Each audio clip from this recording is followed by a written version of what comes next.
Okay ചേച്ചി നമസ്കാരം. നമസ്കാരം. ഞങ്ങളുടെയൊക്കെ എന്നും സ്വന്തം അമ്മയാണ് കേട്ടോ. ഞങ്ങൾ സ്ക്രീനിലൊക്കെ കാണുന്ന സമയത്ത് ഒരുപാട് ഞങ്ങളുടെ മനസ്സിൽ ആഴത്തിൽ കൊണ്ടുവന്നൊരു കഥാപാത്രമാണ് ചേച്ചിയുടെ ജീവിതത്തിൽ ചെയ്ത കഥാപാത്രങ്ങൾ എന്നും ഓർത്തു വെക്കാൻ പറ്റുന്നൊരു കഥാപാത്രം ഏതായിരിക്കും? ഞാൻ ചെയ്ത കഥാപാത്രം ചെറുതാണെങ്കിലും വലുതാണെങ്കിലും എനിക്കിഷ്ടപ്പെട്ട് തന്നെ ചെയ്തത്. അതിൽ ചാന്തുവട്ടാണ് എനിക്കൊരു ബ്രേക്ക് തന്ന ഒരു ക്യാരക്ടർ.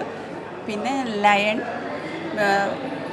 പേര് ഞാൻ പെട്ടെന്ന് ഓർക്കുന്നില്ല. എല്ലാ കഥാപാത്രവും ഞാൻ ഒരു പ്രത്യേകിച്ച് അങ്ങനെ ഒരു അമ്മയായിട്ടുള്ള ക്യാരക്ടറല്ലേ ഞാൻ ചെയ്തിട്ടുള്ളൂ. അതൊക്കെ തന്നെ ഞാൻ ചെയ്ത കഥാപാത്രങ്ങളെല്ലാം എനിക്കെന്നും ഇഷ്ടമായിരിക്കും. തീർച്ചയായിട്ടും. അതെ. മുന്നോട്ടുള്ള വർക്കുകൾ എന്തൊക്കെയാണ്? മുന്നോട്ടുള്ള വർക്ക് ഇപ്പോൾ സീരിയൽ ഞാൻ മായാമയൂർ ഒരെണ്ണം ചെയ്തുകൊണ്ടിരിക്കുമായിരുന്നു. പക്ഷേ അതിലെനിക്ക് ഒരു മാസത്തെ ഒരു ബ്രേക്ക് എടുക്കേണ്ടി വന്നു. ഒരു ദുബായ് പ്രോഗ്രാം ഉണ്ടായിരുന്നു.